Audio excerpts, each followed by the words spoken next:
Chapter 30, The Muslim Renaissance and the Birth of Sikhism. Having reviewed highlights of Middle Age thought about God and humanity in both the East and the West, we can now venture into the next time period, usually thought of as the Renaissance and running roughly from about 1400 to 1650.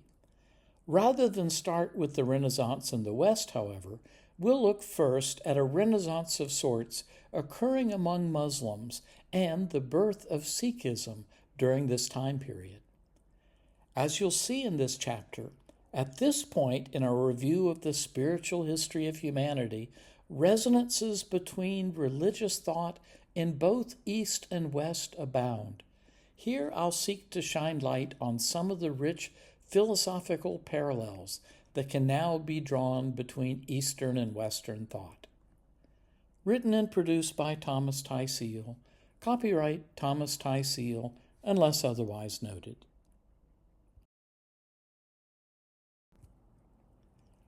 The 15th and 16th centuries were times of monumental conquest, often with different outcomes in the East and the West.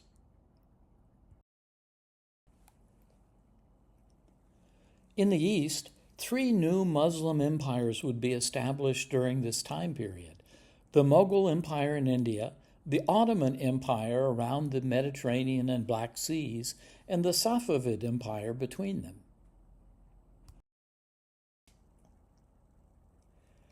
With Constantinople at its center, the Byzantine Empire had expanded and contracted many times since the founding of Constantinople in 330 of the Common Era. Around 1400 of the Common Era, it was of relatively small size. In 1453, the 21-year-old Ottoman Sultan Mehmed II conquered the city, and the Byzantine Empire fell. Mehmed II, known as the Conqueror, moved his capital from Adrianople, modern-day Edirne, to Constantinople, modern-day Istanbul. There's nothing spiritual about the violent conquest of a city. Mehmed's victory, however, marked the end of Byzantine Christianity, which for many had been oppressive. By way of contrast against precedent, Mehmed II did not destroy Constantinople, nor kill or displace its remaining residents.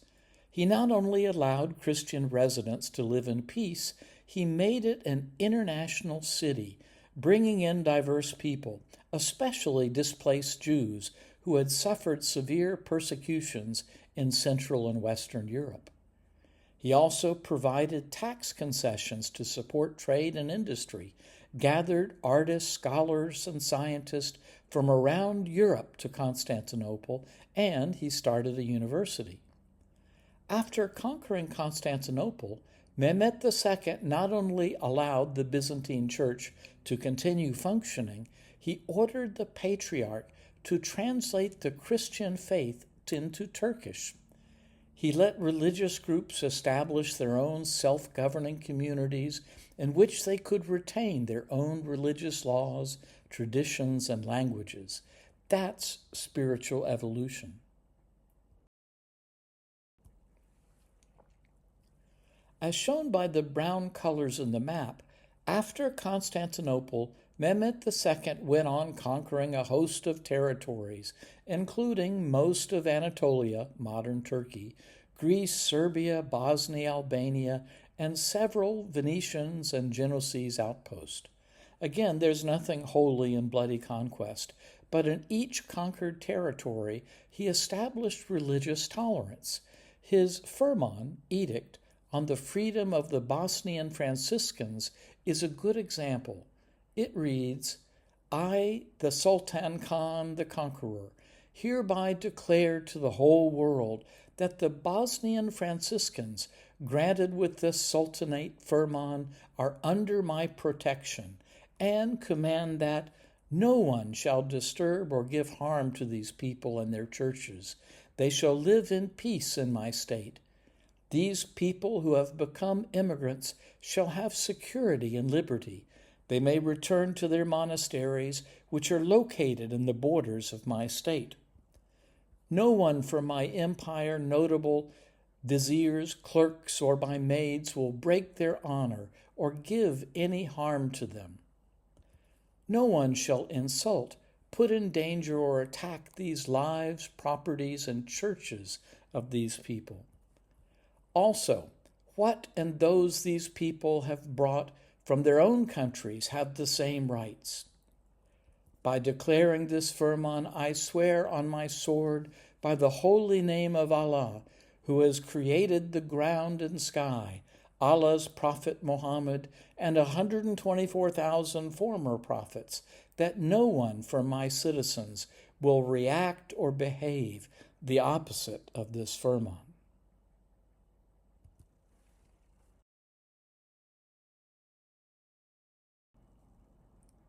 Let's now consider the Persian Safavid Empire. It was founded by Shah Ismail, who came to power in 1503 in Azerbaijan, which borders the west coast of the Caspian Sea, and who set up his capital in Tabriz.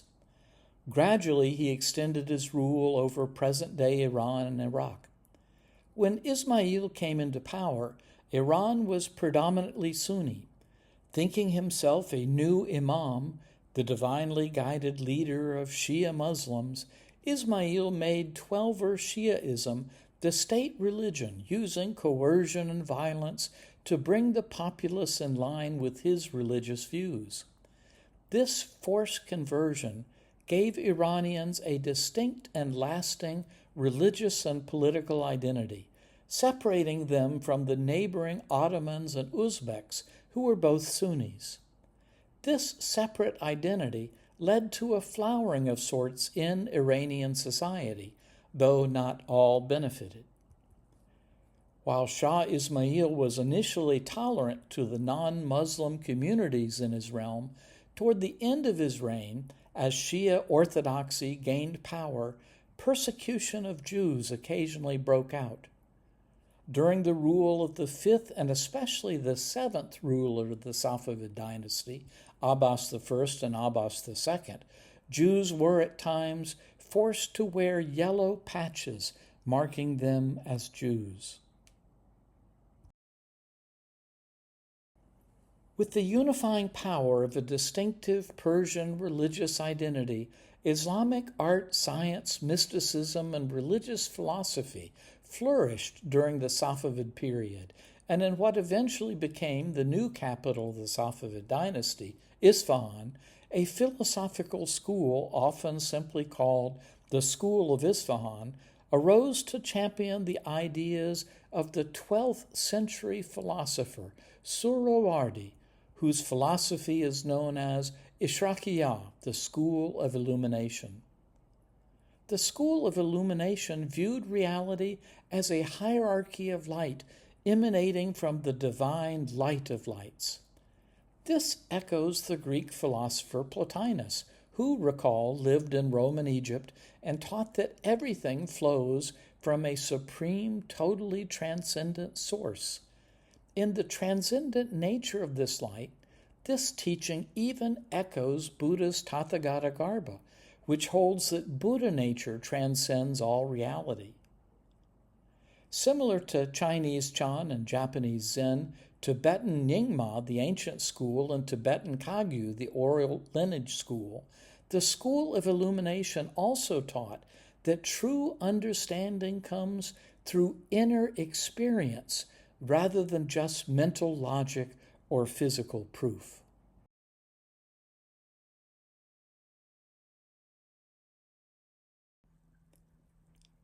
The greatest luminary in the school of Isfahan was certainly Mullah Sadra from Shiraz, who lived from 1572 to 1640.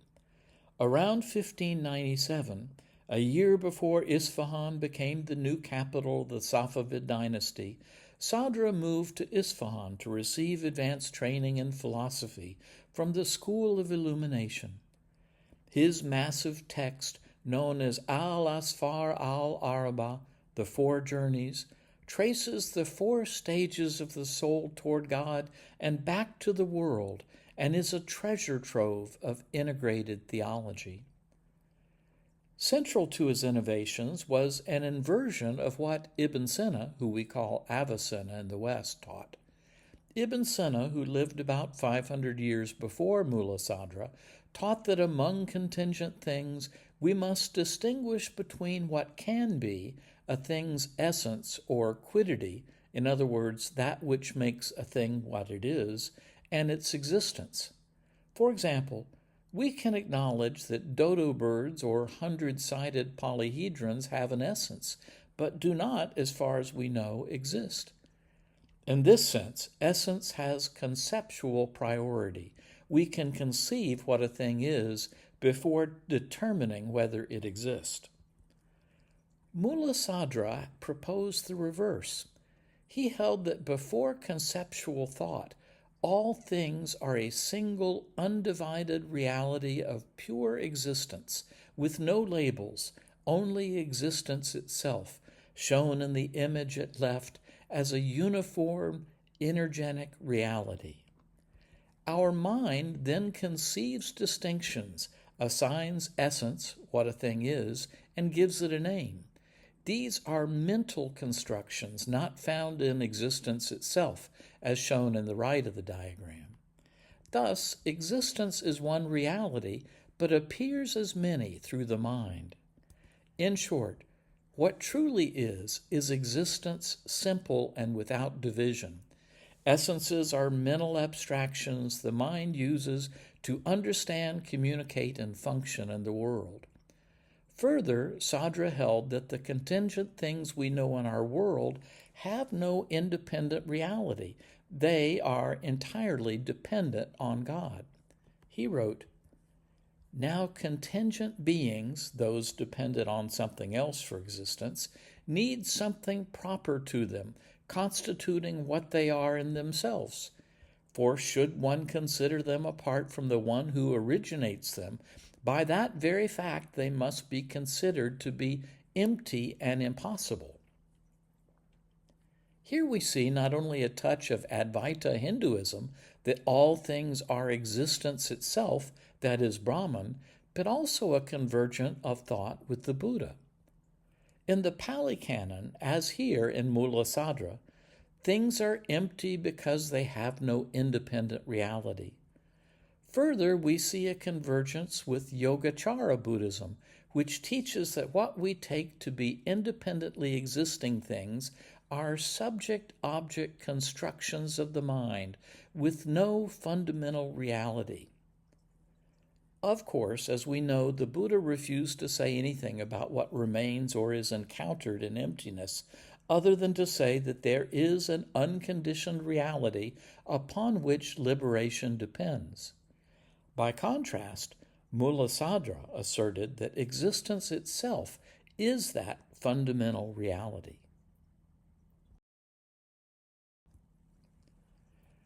As to God, recall that Ibn Sina argued that God has no quiddity, that is, no essence we know that informs us what it is, other than existence.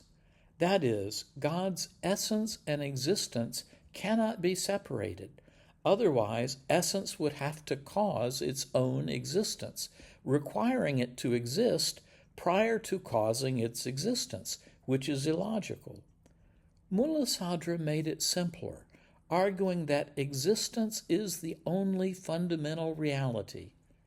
Further, Mulla Sadra held that being existence itself, God is quite beyond our ability to describe or define, thus aligning himself not only with Upanishadic thought that God is unknowable, as we read in both the Brihad Aryanka Upanishad and the Kenya Upanishad, but also as we've seen in the writings of Plato, Philo of Alexandria, Plotinus, Aquinas, and others, who taught that it is impossible for us to comprehend God's nature.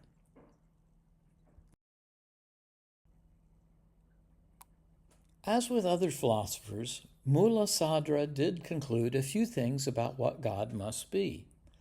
Recall that back in the 5th century BCE, Parmenides held that what we would eventually call God or the primal reality, is ungenerated and imperishable, whole, single, immovable, and complete.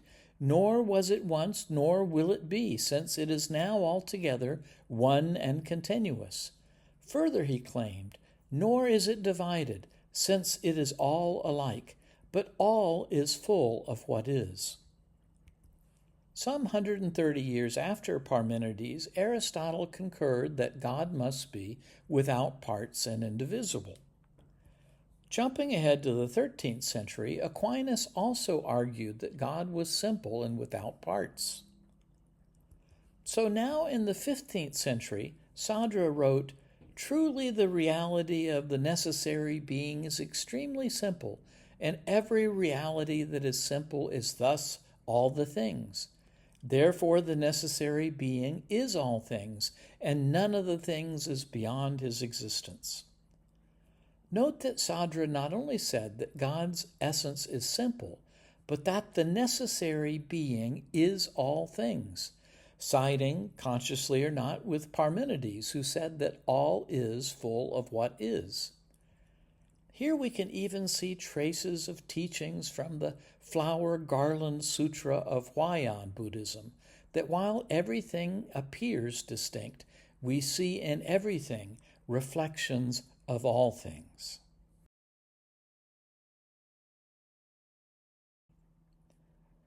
Sadra's God in all things, however, is qualified. While God is pure existence, one unified reality, Sadra held that contingent beings manifest this existence in different degrees of intensity and perfection. Note that this rhymes with the clay analogy of Shankara in Hindu Advaita Vedanta. In this analogy, everything is made of divine clay, but differs in both form and perfection. Of this existence, which flows from God, Sadra wrote that it is a single simple reality, having neither genus nor differentia, nor a definition or a demonstration or a definiens, a symbolic expression that defines something. It only admits of degrees by perfection and deficiency, by priority and posteriority, and by independence and dependence. In his saying that things differ from the single prime reality by perfection and deficiency, by priority and posteriority, and especially by independence and dependence, perhaps then Sadra would be more happy with Bhaskara's Bheda Vedantic view that souls in the material world are simultaneously different and non-different from ultimate reality.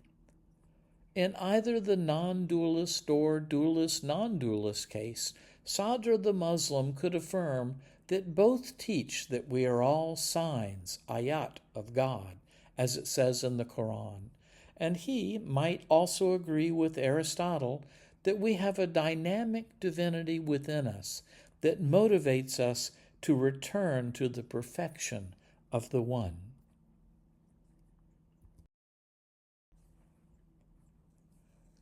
Mulla Sadra also had important things to say about imagination. Building upon a concept from the founder of the School of Illumination, Suhrawardi, Mulla Sadra held that between God and man there is a real world of imagination. There are traces of Plato's world of ideal forms in this. Sadra taught that our happiness, spiritual understanding, and our condition in the afterlife depends on the development of our spiritual imagination and its conformity with realities in the spiritual world. Thus, finding God and happiness is dependent on the image-making faculty of individuals. That's a new concept in more spiritual evolution. While this may seem radical, much of our psychological reality clearly depends on the heaven or hell we create in our thoughts.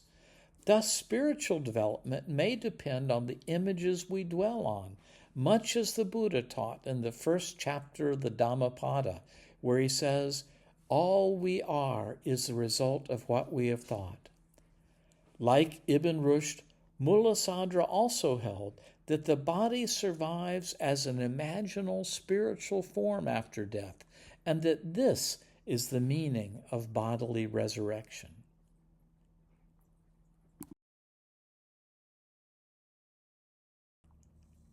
While Illuminist philosophers were keeping both logic and mysticism alive in Iran, India was also developing a vibrant spiritual civilization under Akbar the Great. Akbar was the third Mughal emperor and a descendant of both Genghis Khan, the 12th and 13th century Mongol conqueror, and Tamerlane, the 14th century Turco-Mongol conqueror of most of the Muslim world, Central Asia, and parts of India. Starting with being governor of Punjab in age 13, Akbar gradually extended his sovereignty over most of the subcontinent. While he could be ruthless to those who challenged his authority, he brought great prosperity to the realm, tripling its wealth and establishing peace through marriage and diplomacy. On the spiritual side, he fostered religious and cultural diversity, abolished the tax on non-Muslims, and appointed Hindus to high civil and military posts.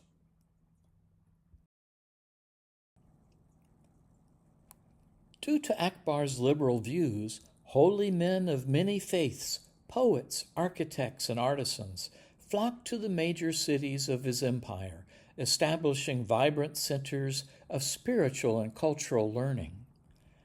Disillusioned with Orthodox Islam and hoping to bring about religious unity within his empire, in 1582, Akbar inaugurated Din-i-Ilahi, the religion of God, a syncretic faith borrowing from Islam, Hinduism, Zoroastrianism, and Christianity.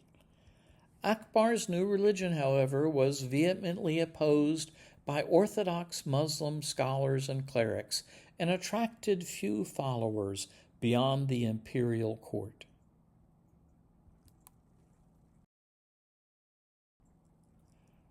The period from 1400 to 1650 witnessed remarkable achievements in Islamic art and architecture. Both the Blue Mosque in Istanbul, shown at left, and the Taj Mahal in India, shown at right, were completed in the early 1600s.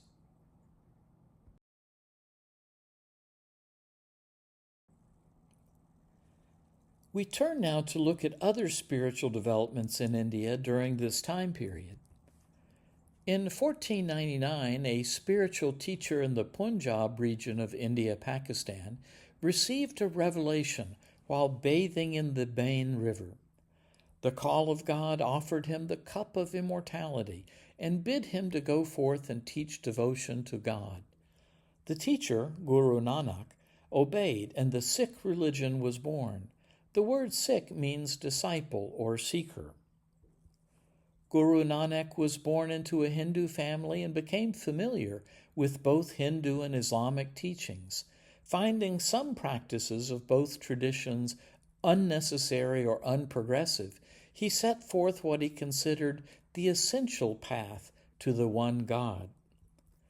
His essential teachings are in the form of 974 hymns contained in a holy book called the Adi Granth, First Book, also known as Guru Granth Sahib, esteemed teaching book. Approaching death, Guru Nanak appointed a successor, initiating a chain of appointed successors that stretched for 10 gurus. The fifth Sikh Guru assembled the Adi Granth in 1604, with the final version completed by the 10th Sikh Guru in 1708. The 10th Guru designated the Guru Granth Sahib, the book, as a living guru and the ultimate religious authority for Sikhs. The Guru Granth Sahib is about 1,500 pages long and contains excerpts from Guru Nanak, as well as other Sikh gurus and Sikh, Muslim, and Hindu sages. The fifth Sikh Guru, Guru Arjan, established the city of Amritsar in the Punjab as the capital of the Sikh religion. During his tenure, construction began in 1581 on the Golden Temple, the most holy Sikh site.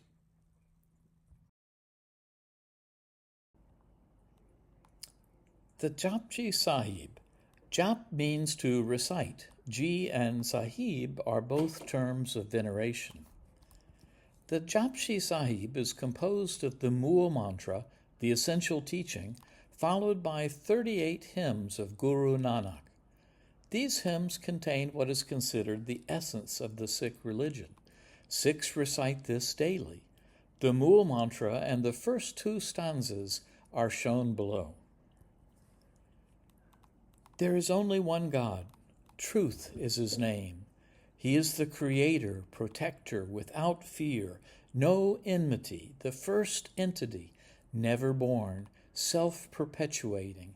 With the Guru's grace recite, true in the beginning, true through the ages, true even now, and says Nanak, will be true in the future. By thinking and thinking again 100,000 times, one cannot find a solution. By being quiet, peace cannot be found, even if poised deep in meditation forever.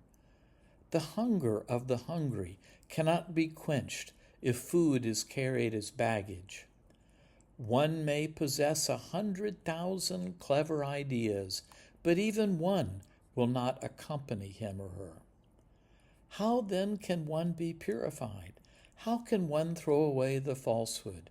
Says Nanak, by abiding by the command of God, which is written along with everyone. Here we see a not-so-subtle attack on those who have the false belief that meditation practices alone will solve humanity's problems.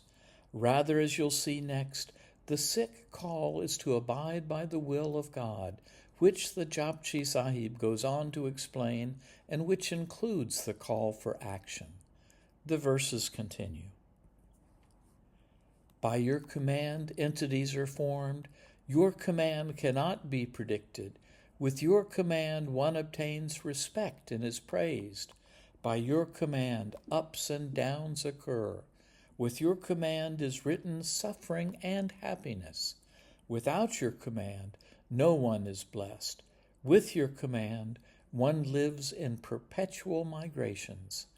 Everyone is within your command. None is outside his order, says Nanak. Whosoever realizes your command never speaks in ego.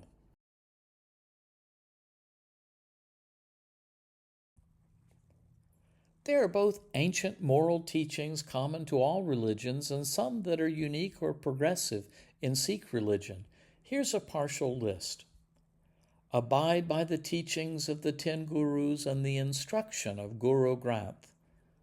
Worship one God, the all-pervading Spirit, without gender or form. Treat everyone equally. Be always absorbed in meditation and prayer.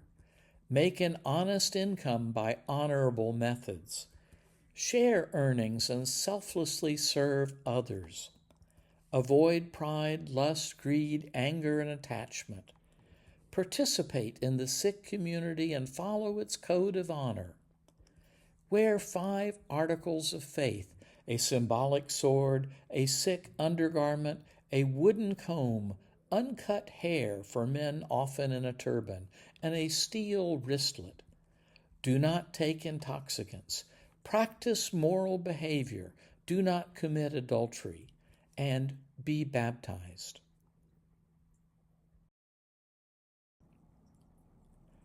The symbol at left is the khanda, the symbol for the Sikh religion, a double-edged sword. Sikhs were periodically subjected to intense persecution by Mughal rulers who feared their growing power.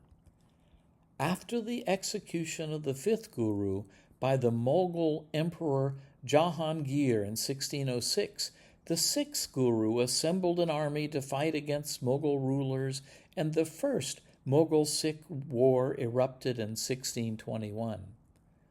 While the Sikh religion teaches peace and non-aggression, they do allow war in defense of righteousness.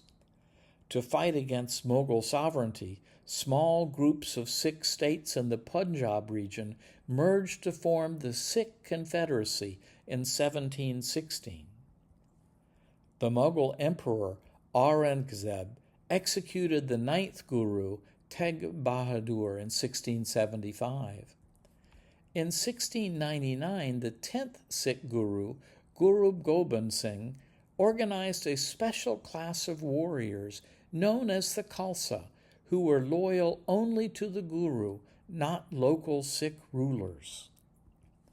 In 1708, the 10th Sikh Guru was assassinated by order of the Mughal Wazir Khan, governor of Sirhind. Sikhs established the Sikh Empire in the Punjab in 1799, which lasted until 1849, when it was defeated and annexed by the British East India Company.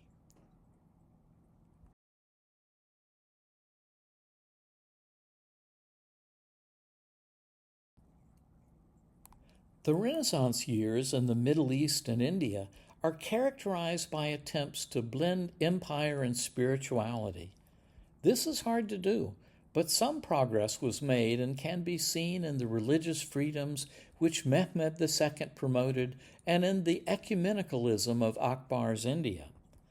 In the Safavid Empire, religious freedom was eclipsed, but under new imposed rule of Twelver Shia Islam, scholars like Mullah Sadr contributed important spiritual insights.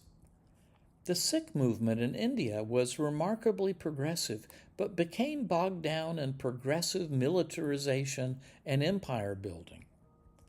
Overall, the Middle Eastern and Indian Renaissance is distinguished by slow spiritual progress and an awareness of the deficiency of existing empire-building models for establishing God's kingdom on earth.